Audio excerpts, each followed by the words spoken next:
All right. Hello, everybody. Welcome back to another one of my interviews here on Drip Talk with Blake Roberts. Today, I have a very special guest with me. He is a former pro wrestler and actor. He has wrestled for the companies NWA, MSW, UWF, SECW, GCW, Stampede, SWCW, CSW, CWA, and much more. He's acted in the History Channel's Big Rig Bounty Hunters and the movie 12 Monkeys, and much more. He was famously known in the alignment faction with the Russians, Ivan and Nikita Koloff, with getting managed by Hot Stuff Eddie Gilbert. He is no other than Korsita Korchenko, so we will get him on in here, and then we will start on with the interview. Hello. Hey, how are you, man? How are you? I'm doing good. How are you doing? I'm well, thank you. Yeah. Well, I thank you for taking your time to do this interview. It's a pleasure to have you on. No, hey, thanks for having me. All right. So is there anything else you want to say before we start? Oh no, just where are you at anyway over there? I'm in Wisconsin. Up in Wisconsin. Okay. All right, Yeah. cool. Yep. Well, I'm a long ways from you, man. Yeah, all the way in Philippines. All the way over to the Philippines. Yep. So when the first question I'll ask you is, when did you start doing wrestling? What made you want to do it? When did I start wrestling? Yeah. Oh golly, man.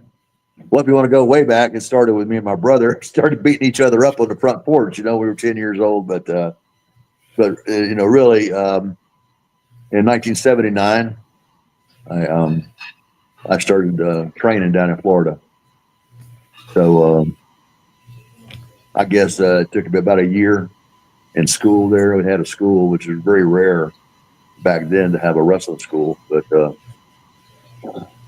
guy that was running it had a opposition going against the office there in Florida. And he was training up some people, and I got involved in that. And that's how it all began right there. Nice. And who were some of like the trainers that helped you get into the business? Oh, well, it's the Great Malenko, man. The Great Malenko was my trainer. And also Carl von Stroheim. Kurt and Carl were the NWA World Tag Team Champions at one time.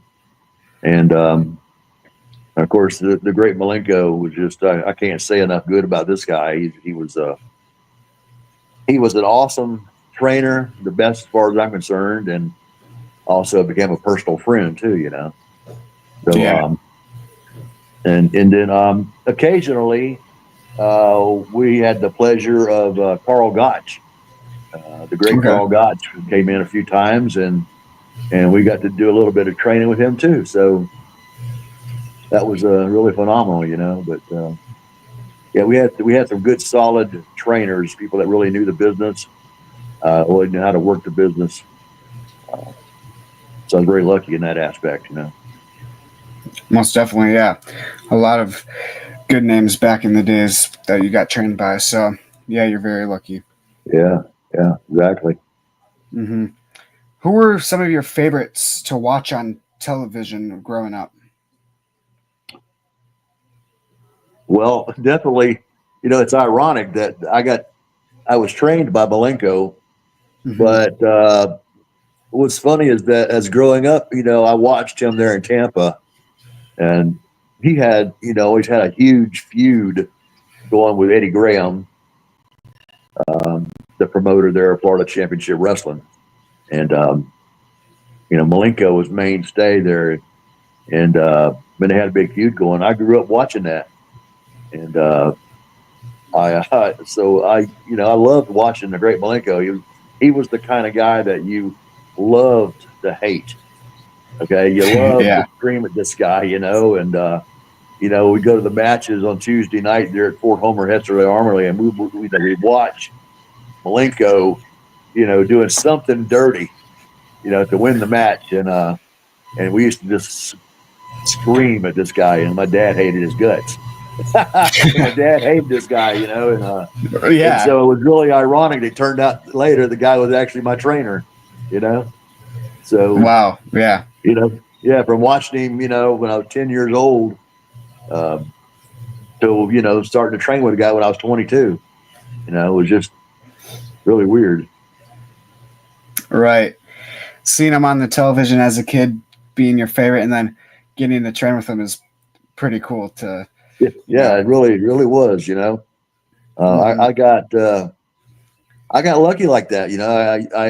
I went into business at that particular time in my life, and that particular time during the business where I got to actually work with some of the talent that I seen as I was growing up, that they were still in the business, when I started. So Mhm. that was pretty unique. Right. Yeah. Do you still keep up and watch the business now in the Philippines? Is there any television that streams wrestling I there? could, but I don't. I Mhm. don't keep up with it. I haven't kept up with it in years. I come across it every now and then when I'm scrolling, but I don't follow it. So, Right. I couldn't tell you who's working. There's guys that have come in the business and wrestled for years and retired already. And I don't even know who they are, so that Yeah. tells you how much I follow it. I just, Yeah. I'm involved in so many other things, and I just, the business is what it was, and I loved it. I was part of it, but it was a long time ago.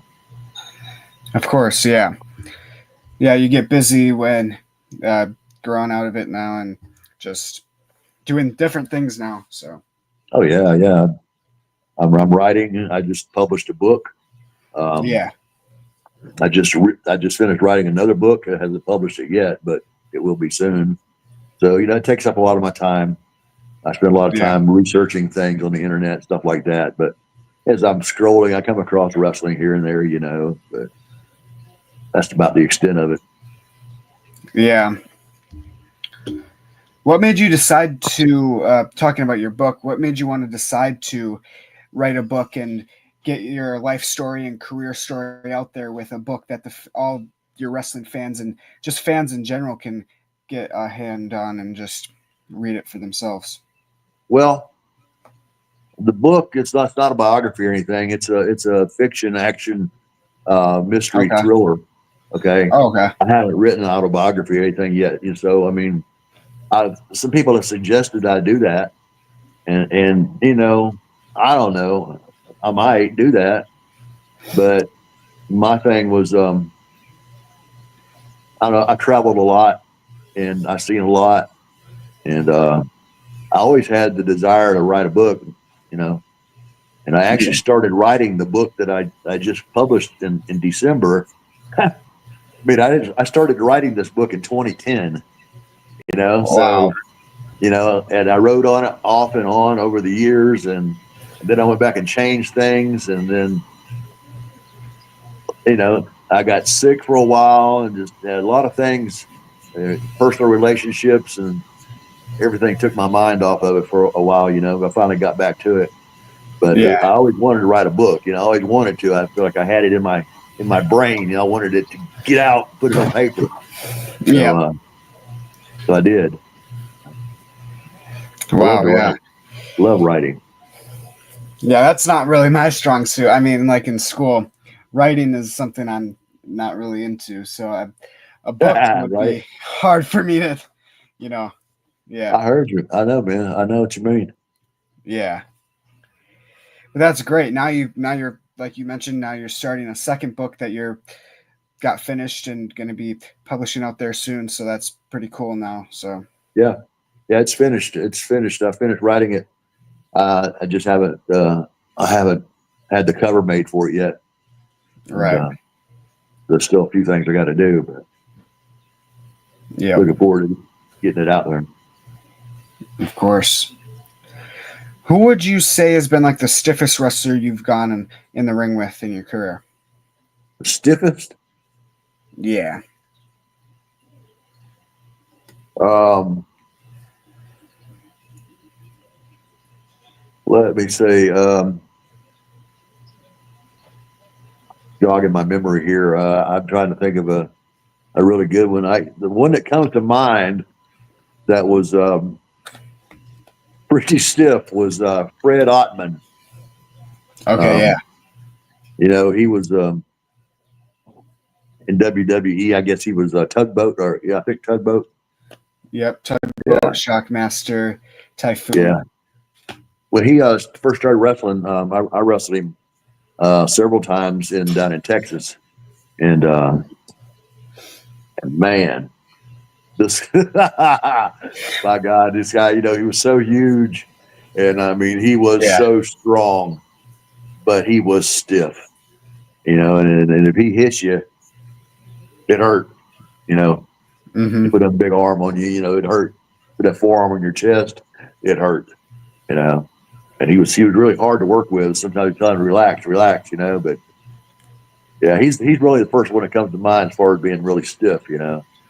Wow. Yeah. I'm actually surprised to hear that, because I know like a lot of the other guys that I've interviewed have never brought him up. So that's interesting, you know? Yeah. I think he was just starting in the business back then. That was like back in, I think in like around 84, I think it was, or 85, somewhere around there. Wow, he was just real green in the business. Yeah, when he went under the Big Bubba gimmick. Big Bubba, exactly. Yeah, Big Bubba.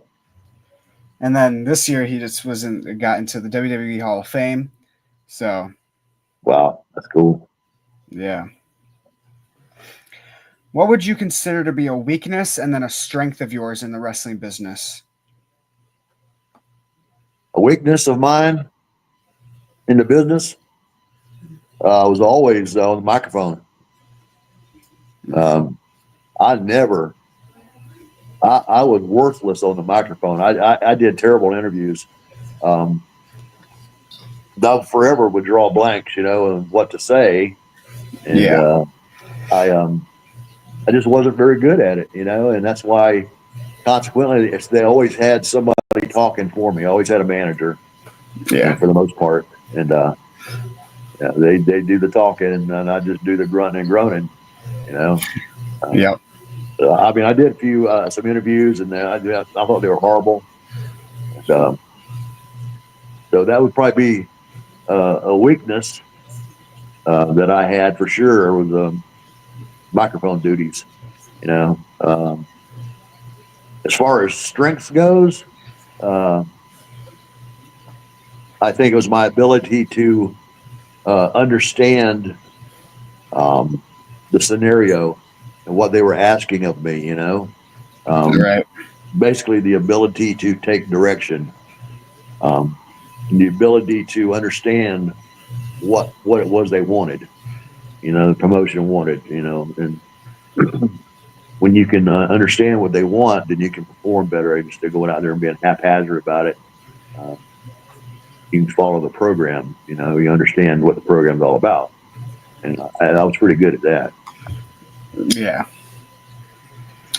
That's good. Yeah. Out of all the companies you have wrestled for, which one would you say is like your all-time favorite and that you enjoyed working with? I would have to say Kansas City, Heart of America Sports. There, that was probably my favorite. I really enjoyed. I enjoyed living downtown Kansas City. It was right close to the wrestling office. I could walk to the office. I got along well with Bob Geigel and Bulldog Bob Brown. They treated me good, and I had a really good time there. You know, I met a lot of people there while I was there that stayed friends with for a long time, like Dewey Robertson, you know, who came to Mystic Link. Rick Link. Rick Link was there. He was a MEB, Man-Eating Beast. You know, he was there when I was there. We became friends. We're still friends to this day, you know. So nice. You know, yeah, Kansas City was one of my favorite spots, man. And you know, of course, I got some bad memories there too. That's where I met ex-wife. Yeah, that's something I like to forget, but but it happened right there in Kansas City, you know. So Yeah. I guess it's good and bad in some places, but I overall though I enjoyed it there. Yeah. Yeah. If you don't mind sharing, how did you find your current wife that you're with now, being Filipino and Yeah. moving to Philippines? What was that move like for you from the States to from the She found US? me. Oh, really? She found me. Yeah, yeah. She knew about me through through another girl that I had met online, and and we had kind of had a relationship online, me and that other girl, and then it fell apart. But she contacted me, sent me a text message one time, email, and said hello, and you know I fell in love, brother. It was one of those love at first sight things, you know. And Right. some people don't believe in that, but you know, it happened with me. And Mm-hmm. she asked me one time. Matter of fact, she asked me just the other day. She said, "Did I steal you?" And I said, "No, you didn't steal me. You captured me. Wow. You Yeah. know, you captured me." But we had a relationship online, man, for 6 years. Wow. 6 years, yeah, and which is a long time for a long distance relationship. Yeah. And but it was constant when we were on cam with each other constantly. You know, every day and every night we were on cam. She brought me into her world here, and everything she did, I was with her on cam. She went shopping, I was right there with her. I mean, she was having a party at her mom's house, I was right there. You know, she had a huge family, and Yeah. you know they welcomed me in too. You know, very very nicely. So um, I would have come over here a lot sooner, but I had some passport issues that took me about a year to straighten out. And then Mm-hmm. once I got that straight and I was about ready to fly over here, COVID hit. Oh, jeez. And that shut us down for 2 more years Right. as far as travel goes, you know. So yeah, and it was 6 years, and the day finally came. I said, "Hey, it's time for me to fly. You know, time for me to retire," because I was trucking then too, you know. And Yeah. so I said, "It's time to give it up. Time to go." And I said, "It's it." I bought an airplane ticket and I flew, and they met me in the airport in Manila. And then I've been here now. August will be 2 years. Oh, wow. Nice. Yeah, I love it. I love it here. Yeah. It's probably a lot different than the US, most definitely. In many ways, yes, it is. Yeah, Yeah. you know, you're in a different country, that's for sure. You Oh, know, yeah. but there's still some of the familiar sites, you know, like McDonald's and you Yeah. know, KFC and Wendy's and Burger King. They got all that. 7-Eleven. Oh, Those are wow. the familiar things that I see, you know, that remind me of home. But yeah, it's cool, cool place. Good people, Yeah. great people here. And is it warm down there? Always year Lucky. round, man. We got no season. We got one season, hot. You know, Mm. so yeah, it's I mean they you know they may have a cool part of the year, which when it drops from like 110 to 90, that would probably be their coolest part of the year. You know, but Wow. yeah, it can get pretty steamy here. But I tell you what, really, I say it, you know, no worse than Southeast Texas where I was living. Oh, yeah. It may even been hotter in Southeast Texas. You know? Yeah. Yeah. It's hot down there too. Yeah. Oh man, yeah, terrible. And some people have asked me here, is it really really hot? I said, yeah, it gets hot here. You know, but Hmm. I remember being hotter in Texas. You know, so yeah, rains here all the time too. the rainy season, the monsoon season. Yeah. It'd be raining every day. Then it cools off a little bit. Nice. Wow. So, out of all the wrestling names you have gone under, which one would you say has been your all-time favorite? Our wrestling names? Yeah. I only had one. Just Korchenko. I don't know where all that other stuff came from. The Skull Murphy and all that crap. I don't like. It's like, where did that come from? I have no idea. I've seen that on the internet, and I've actually corrected a few of these places that I've seen it online, and I write to them and I say, hey, you got it wrong. I was never Skull Murphy. Never any of these other names they come up with. That's like, and some of them correct it, some of them don't. I don't worry about it anymore. But yeah, Korchenko. Right. I mean, I when I first got into business, I was wrestling as a Russian, but I was going as Vladek Smirnov, and that's what I was when I first went. Where I first went to work for Bill Watts in Mid-South, and I was still Vladek Smirnov. And my name didn't get changed until I went to Georgia Championship Wrestling, and Ole Anderson was the booker, and he gave me my new moniker of Korchenko. Okay. Yeah.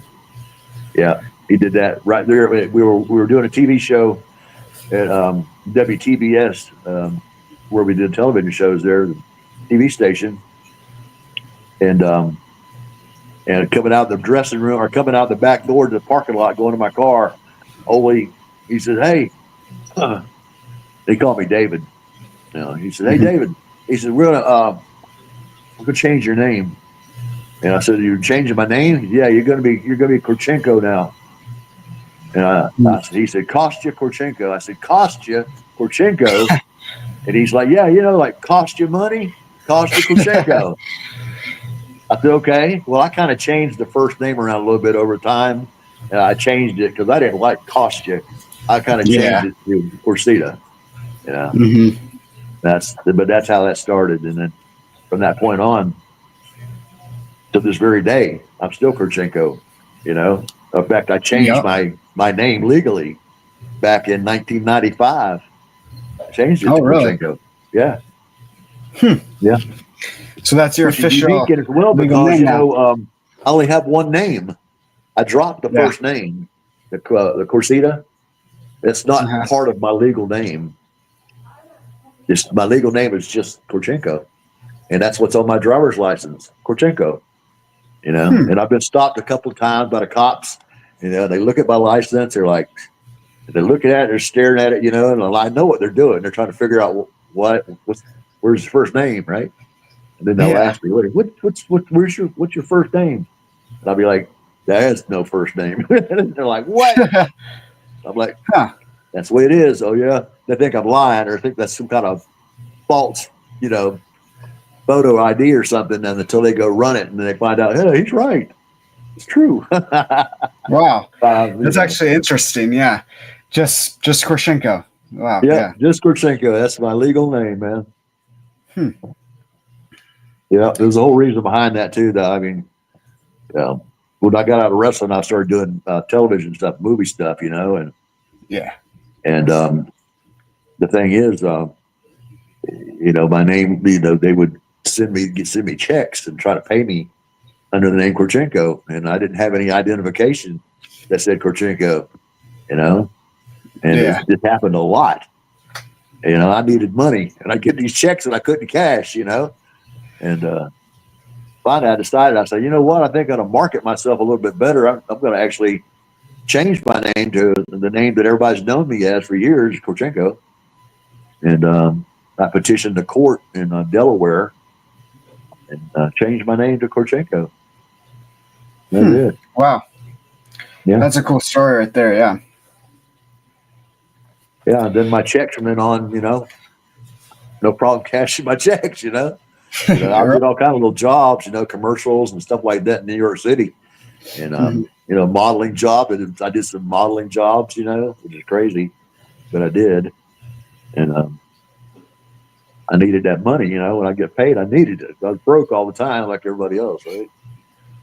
But, yeah. Yep.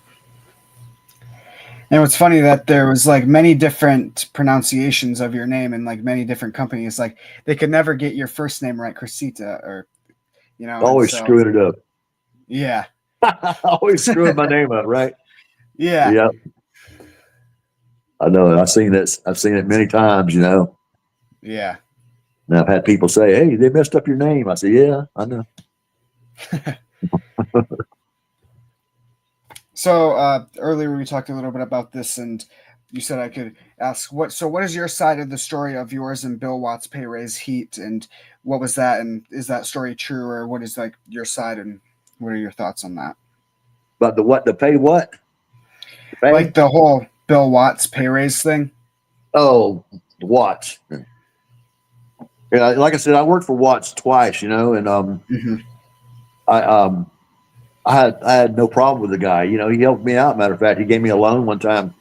I needed a vehicle, and the guy actually loaned me money. You know, and he just took it back out a little bit each week out of my pay, and I got along fine with the guy. But like I say, I worked there in '82, then I come back in '86, and I never had any issue with pay, except for just one time that I worked a show, the Jim Crockett Senior Memorial Cup Tournament at the Superdome, and I really was expecting to get a really, really good pay night, Mm-hmm. and I didn't.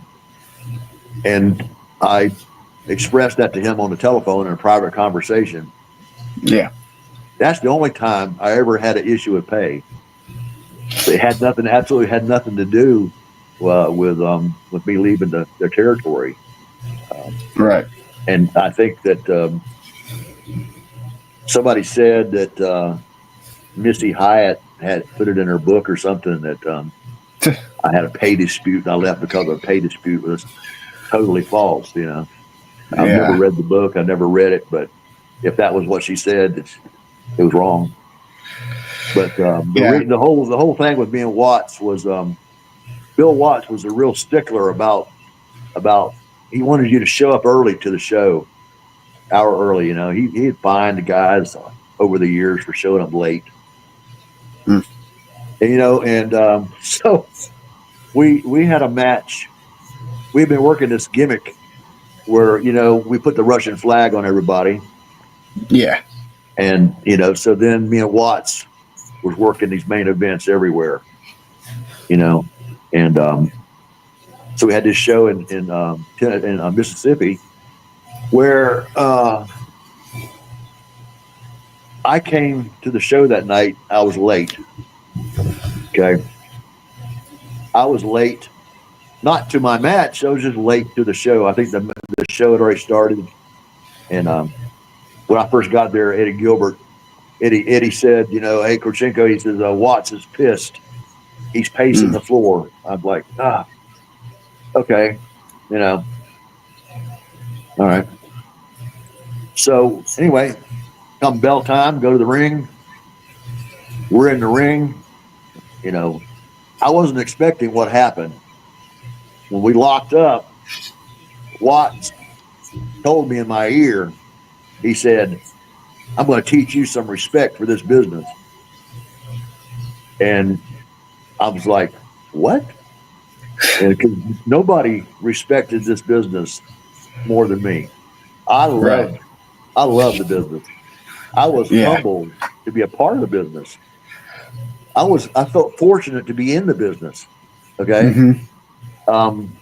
I loved it. I lived it, you know, and this guy said that to me, just really took me off guard, man. And when he said that, right after he said that, I'm like shocked. And then he does a leg sweep, little amateur move, and takes me down. And I said, okay. I said, all right, you know. So then the guy proceeds to try to sugar me. Then when he tried to sugar me, then I lost my temper because I had never had anybody actually try to sugar me or try to hurt me in this business, you know, until that night. And I respected that guy, you know. I mean, I watched him wrestle when I was a kid. You know, I seen him on the cover of wrestling magazines. You know, in my eyes, the guy was a big star, you know. And here I was working for the guy, you know. So, you know, you can imagine how I felt. I was humbled to be there.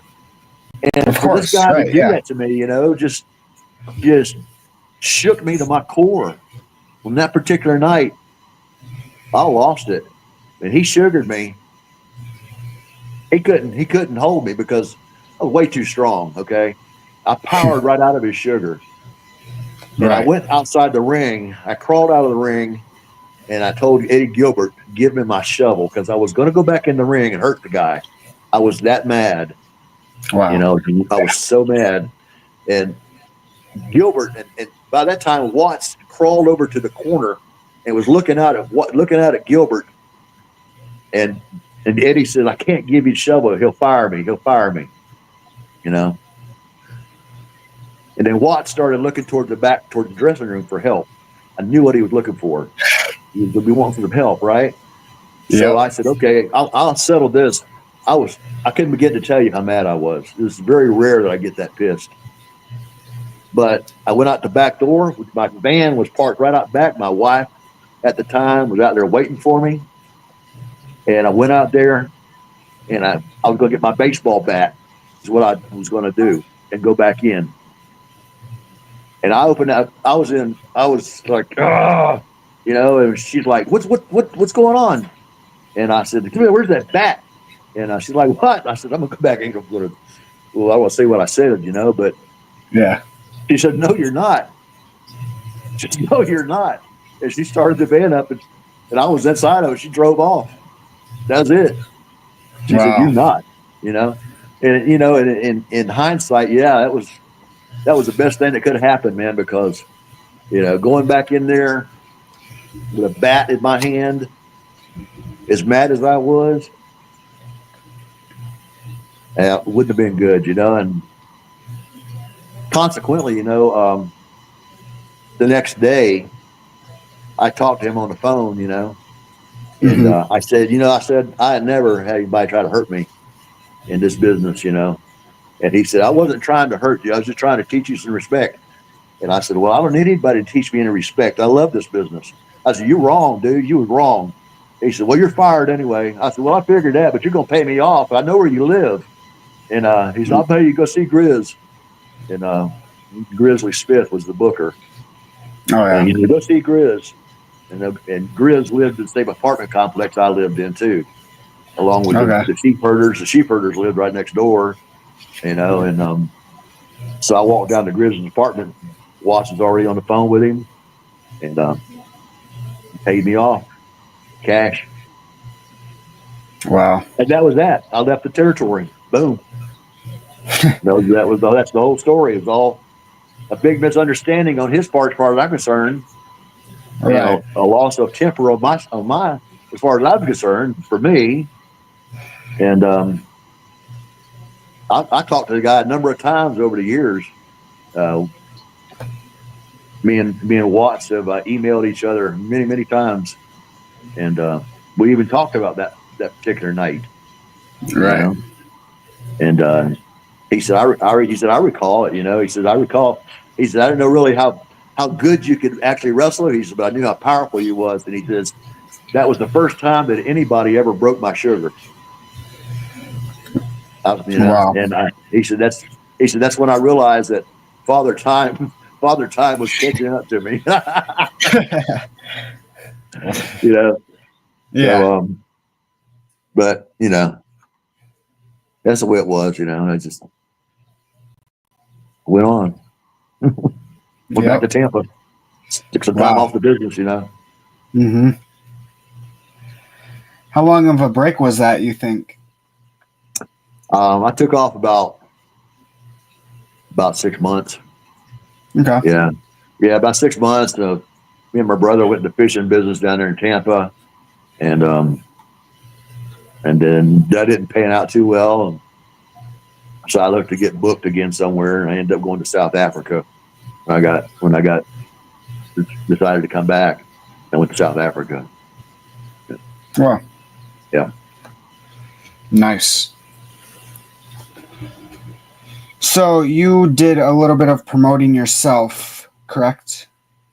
Yep, I did. Did a couple of shows. Yeah. Did actually 3 shows. Wait, 1, 2, 1, 2, 3. Yeah, 3 shows. Oh, wow. Okay, so what was it like getting to be a promoter and just help out and run your own company? Well, is that's an eye opener. You're looking at it from that end of the business, which I never really understood the business on that end of it that well, because I just never got involved in that, and and consequently too, Watts even talked to me about that. In some of our conversations, he talked about what he thinks he had to do to run the business and why he did what he did, and things of that nature. And I really understood what he was saying. And now the shows that I was involved in, I didn't really promote them. I just booked them. Okay. I had a guy come to me in Colorado. His name was Al Linder, and he was part of the Linder's Bagels family. I'm sure you might have heard of Linder's Bagels. I don't know, but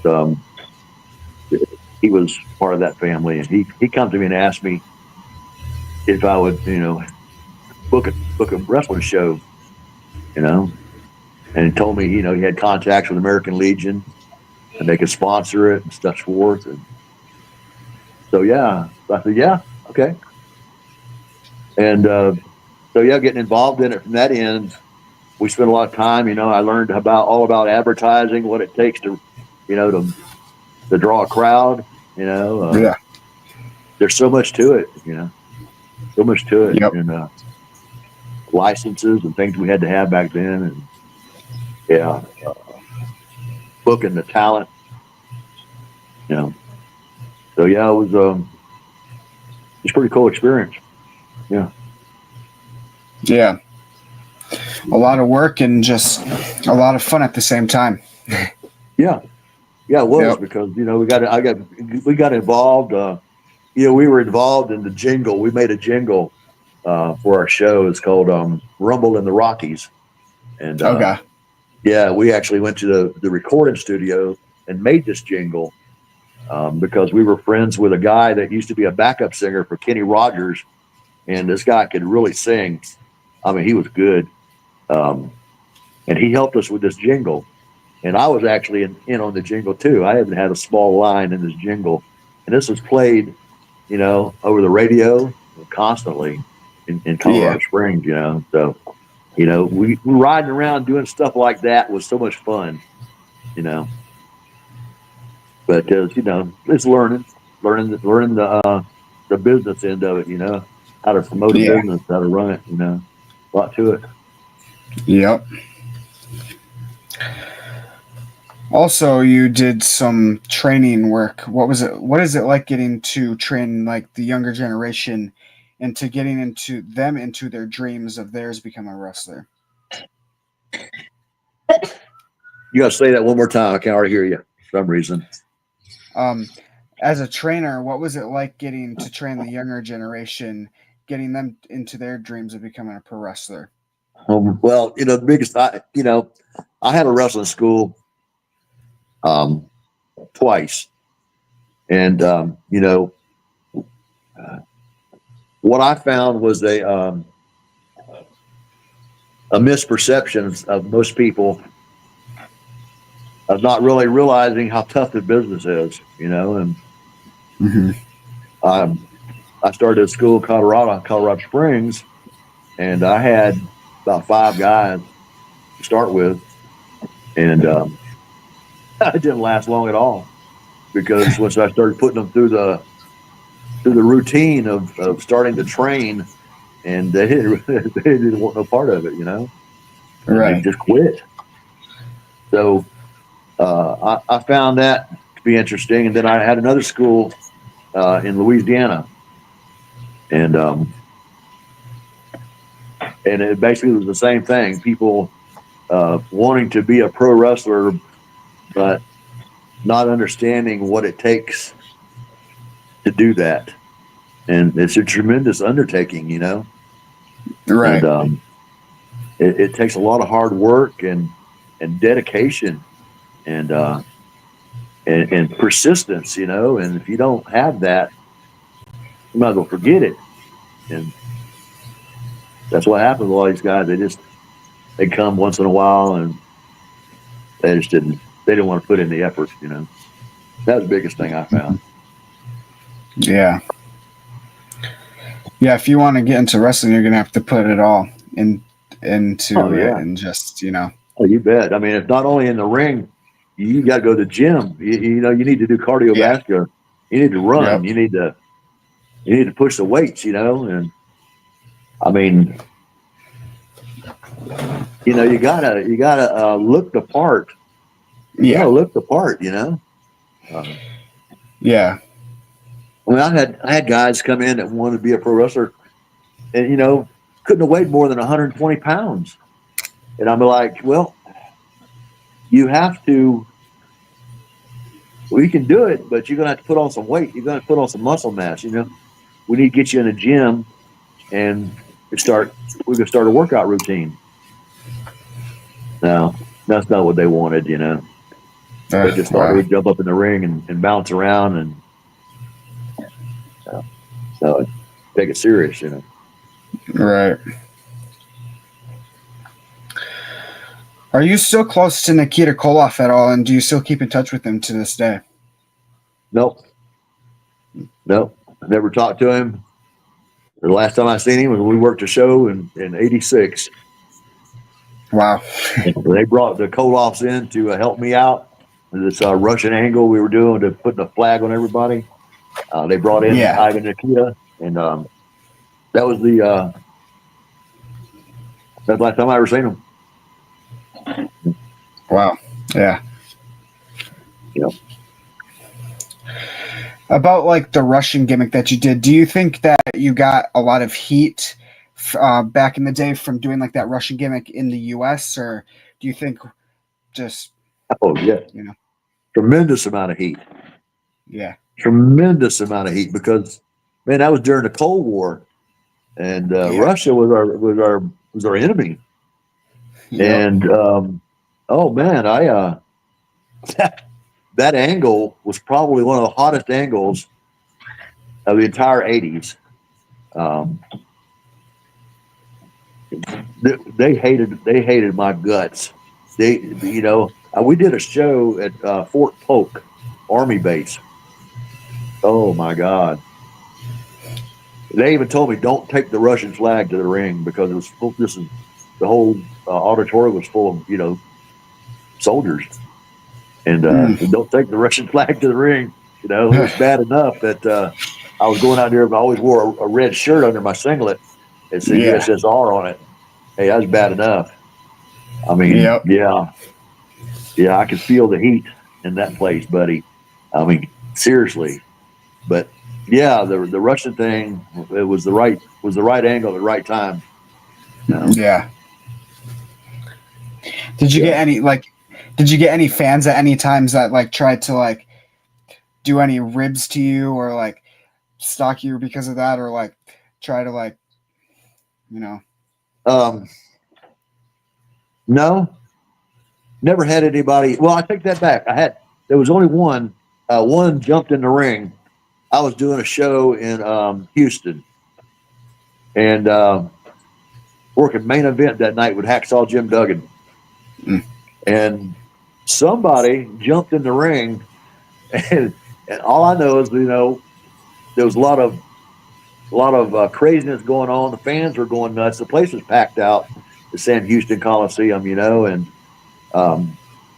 people are screaming. Next thing I know, somebody's on my back with her, you know, and it's like, there's not supposed to be anybody on my back. You know, I'm like, right. What? You know, and I threw this person off my back, you know, and like, I'm like, who the hell is this? like kicked him out of the ring, and the cops, did a number on the guy and hauled him off. But that's the only time I ever had that I can recall. I had an incident with a fan, that got carried away there. But no, I guess I was lucky like that, because there have been some instances I know where some of the guys have been attacked by fans in some way. I had a few drinks splashed on me before, nothing serious though. Yep. Yeah, that's crazy. At least the fan didn't have like any weapons or anything, because it could have got worse though than what it did. Oh, it could have. Yeah, it could have been real serious. I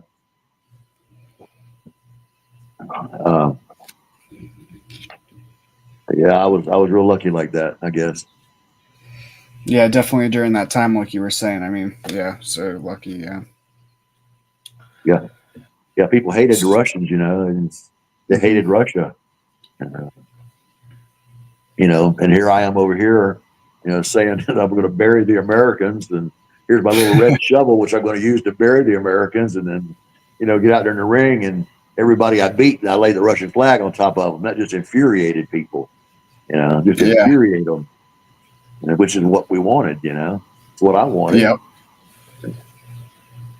So, yeah. Yep. So you grew up like really religious in church, and you still are very fond to your religion. When did you fully accept Jesus into your life, and what has your life been since accepting him, if you don't mind sharing? Yeah, you bet. Grew up in a religious family. I mean, my mama worked for the Church of God state headquarters for years and years and years. And I spent a great deal of my youth hanging out at her office, and I was always surrounded by, preachers, evangelists, and such forth. We went to church, every Sunday. Mom made sure of that. Not so much dad, but my mom was really, really big about that. She made sure my brothers went to church. And, 2 weeks out of the year, we'd go to camp meeting and Bible studies and all kind of stuff, So I was baptized, when I was like 12. I was 12 years old. I was baptized, and so yeah, I've always had the faith and belief in God, and to this very day, my faith is what has sustained me throughout my life. Is faith that there's something greater than all this. And, there's a creator. Somebody created everything. It just didn't pop up out of an acorn. Something extremely intelligent created this world, and that's God. So yeah, I have been a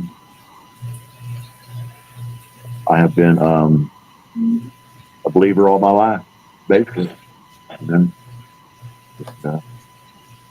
I have a Bible downloaded on my phone. I look up scripture all the time. I get inspiration from a lot of scriptures. If I feel like I need uplifting, that's where I go. Yeah. So yeah, it's great. Yeah,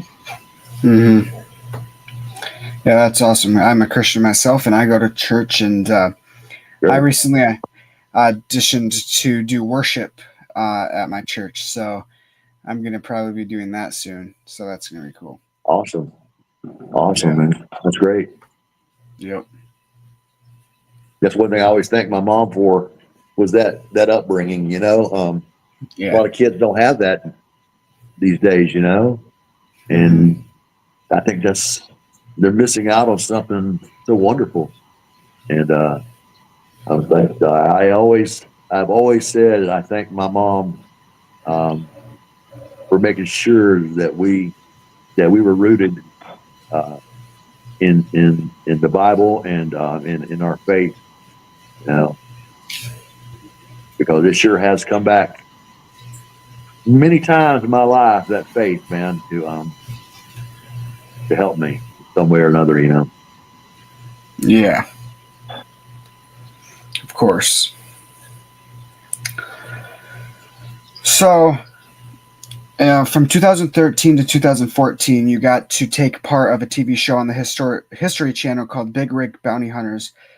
What was it like getting to be part of that, and what does it mean to you to you being a bounty hunter, and what was the show really about? Big Rig Bounty Hunters, that was a blast, man. That was a blast. Yeah. We got involved in it because my friend of mine, who actually became my partner on the show, he saw an ad on Craigslist down there in Houston. And he's like, "Hey, there's an ad. It says they're looking for people for this reality TV show." And I'm like, "What?" I said, "They don't really usually advertise in Craigslist, you know." I said, "Unless Right. it's some kind of gimmick." Because I've been involved in television and movies since since like '92, and so I was very familiar with. I've been a former Screen Actors Guild union actor. I was part of of SAG for several years, and I'm very familiar with how auditions go and things of that nature. So when he said that they were advertising in Craigslist, I said, "No, can't be, right?" And he said, "Well, that's what it says, I said, "Well, okay, well, what's the number?" So he sent me the number, and I contacted him, and lo and behold, I'm like, "What?" It was really a production company in Los Angeles. And I'm like, "Wow." Yeah, and they were for real. So she said, "Yeah, we're going to do a TV show about trucks, and we're looking for guys, people that want to be part of the show, and we'll go out and find trucks that are missing or stolen or whatever, and things of that nature." And so we auditioned for it basically. She had us send some headshots and any kind of videos might have of ourselves, and my friend Marshall, who the one that told me about it to start with, he came in on it a little bit later because they were actually looking for a female to be my partner. They wanted a team, right? They wanted a Texas team, and they were looking for a female. And I had somebody in mind, and then they decided against it. They wanted some good old country boy instead, some old country boy type. And I thought of Marshall. I said, "Man, he'd be perfect." So I recommended him, and they did the same thing. They wanted his photos and everything. Finally, they said, "Yeah, you guys are booked." They're like, "Wow, really? That's cool." So that's how it all started. They we were working. Both him and I were working for a trucking company in Kansas City, and they sent a film crew out to Kansas City to do a demo reel where they had us meet them at a truck stop parking lot, and they had us walking through the parking lot, while they were following us with these cameras, and these big cameras, they were following us, right? And it's like, so to see how we could act and things of that nature, and how it looked on camera, and they liked everything they seen, and that's how it started right there, man. So, Nice. Big Rig Bounty Hunters, yeah, it's a pretty cool show. It had a lot of potential. We only had 2 seasons though. Yeah. Is there a reason why it was cut so short of only being a year? We never figured it out, and they never really told us. We were rated after 2 seasons. We were rated number 2 reality TV show behind Swamp People for 8 weeks in a row. Wow. Yeah, it was a good show. People loved it. And after 2 seasons, they canceled it. And we're like, everybody was baffled. Nobody could understand why.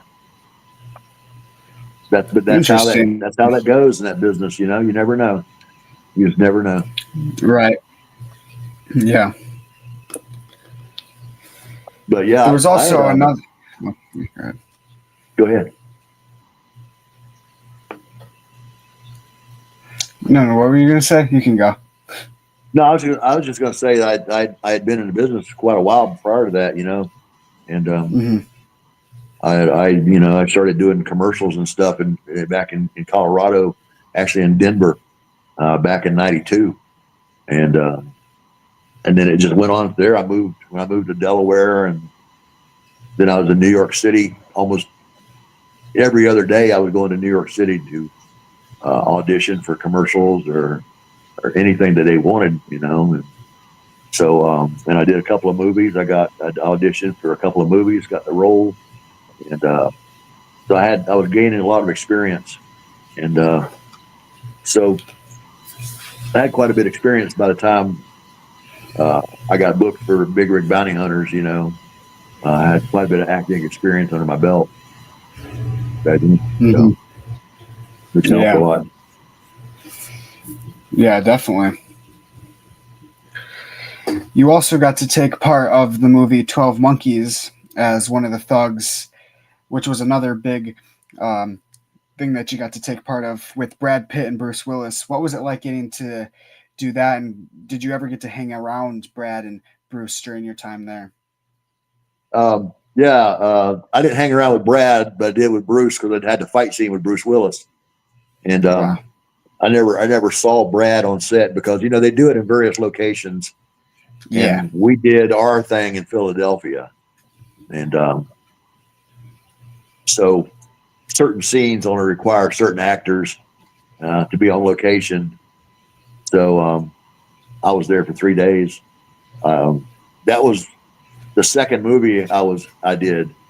And man, it was huge because, you know, my second movie, and here they were casting me to work with this multi-million-dollar a year actor, you know, and not only work with him, have a fight with the guy.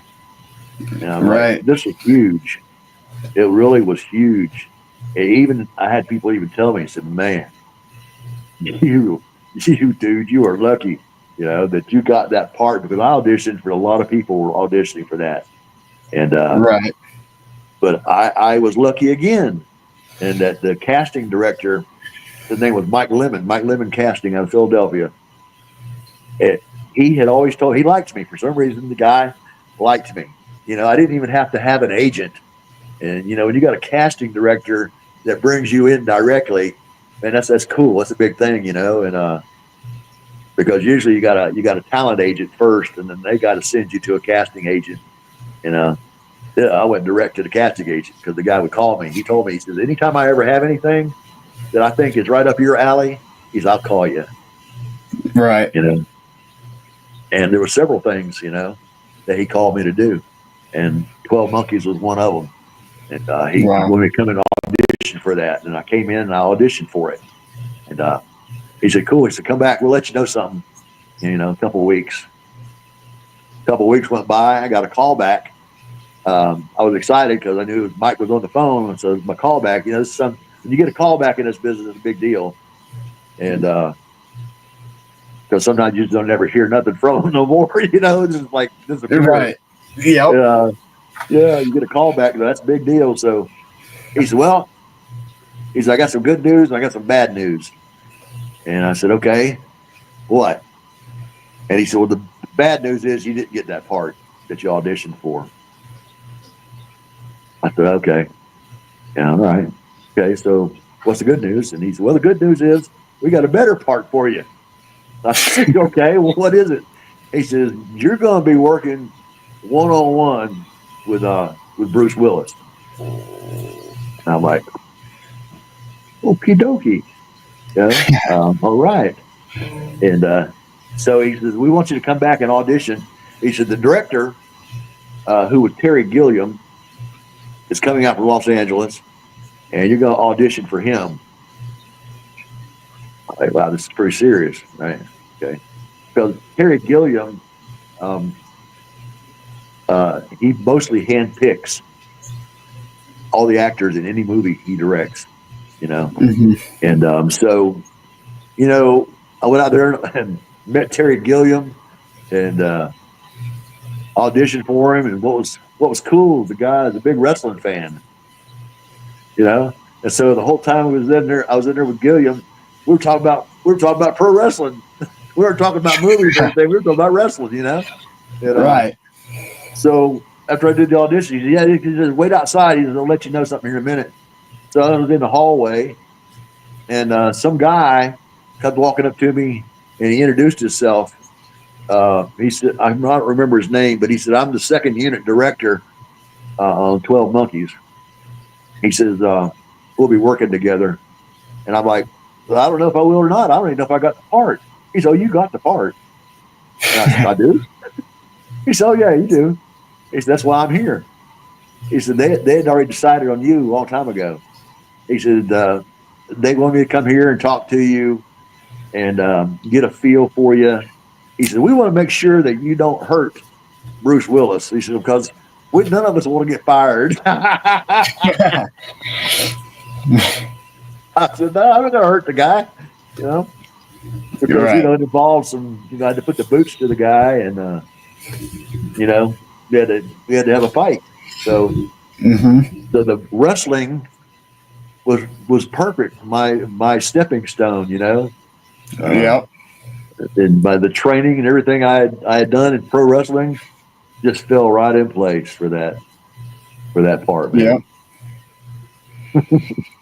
Yeah, definitely. And you got to play Thug Number 1, so it Thug was the number main one, thug. yeah. So it was, yeah, it Two was pretty thugs. cool. Thug number one, thug number two. Yeah. Yep. Yeah, it was a blast. I mean, they sent me the script. They FedExed me the script, which is about that thick, big book. And I had originally had a talking line in it, but Bruce took it out. He changed things, and I didn't have to say anything. We just had to have the fight, and there was a scream in the middle during the fight. Other than that, but they loved it. You know, Bruce Willis, he loved it. He told him the work was juicy. He's juicy. That's what he said. You know. So yeah, it was cool. It was cool. They had told me, you know, that they needed somebody new. There are a lot of the same faces that they had been using in Hollywood for play bad guys and thugs and things. They said, "So Right. you could be a new face," you know. And consequently, I got after I did 12 Monkeys, I got a call to audition for another movie, and I didn't know what it was. They just called me in and come in and audition, right? And Yeah. I did, and the audition was to do a movie with Demi Moore, who was Bruce Willis's wife at the time. And to do a movie with Demi Moore, the movie is called Striptease. And I asked her, I said, "Hey, why me? How did you know to call me, come audition?" And she said, "Because you were Right. recommended." Mm. I said, "Really?" "Yeah." She said, "You were recommended by the second unit director from 12 Monkeys." And see, that's how that business goes round and round. See, you do a good Yep. job here, and word of mouth gets out to new people, and somebody else wants you to come in, and then somebody else, and somebody else. And that's how you start making money. You staying busy, you know, because you get residuals. You know, I mean, I was a union actor, so I get residuals from 12 Monkeys to this day. I've been getting them ever since I made the movie. You know? Wow. Yep. Yes, sir. Residuals for life. Yep. When you do a lot of that's movies, you know, you can live on your residuals because some of them are big, especially depending on how big of a role you have in the movie. Yep. Because it's a big complex thing that they use to figure out all that stuff. And Mm-hmm. But I didn't get the role for striptease. I didn't. They decided to go with somebody else. But I thought it was pretty cool that they called me in for it anyway. All right. Yeah. Now, to start finishing off the interview, 2 more questions is, what is one thing you would tell your wrestling fans? One thing I tell my wrestling fans, Yeah. thank you. Thank you. I can't think of anything better. Without the fans, there's no wrestling. What you going to do? You know, they were there. I mean, I still get a lot of support to this very day from a lot of fans. You know, a lot of people, you know, are on my friends list told me they hated my guts back in the day. But, you know, I'm like, well, I guess I was doing my job. But I would just tell people thank you for their support. It meant the world to me. It still does to this day. You know, it's just something very special when somebody appreciates your work like that. You know. Yep. Definitely. Yeah. Now, for the last question, this question I ask everybody is, do you have any advice for me to become a wrestler? Any advice for somebody wanting to be a wrestler? Yeah, like myself. Yeah, I tell everybody, follow your dream. If that's your dream, go for it. You know, nobody's going to hand you anything. You know, if you want it, go ahead, go for it. You go out there and chase it, chase that dream, because you know that's what makes your life go round and round, is going after things you want in life, and that sense of accomplishment that you've done this, or at least you've tried.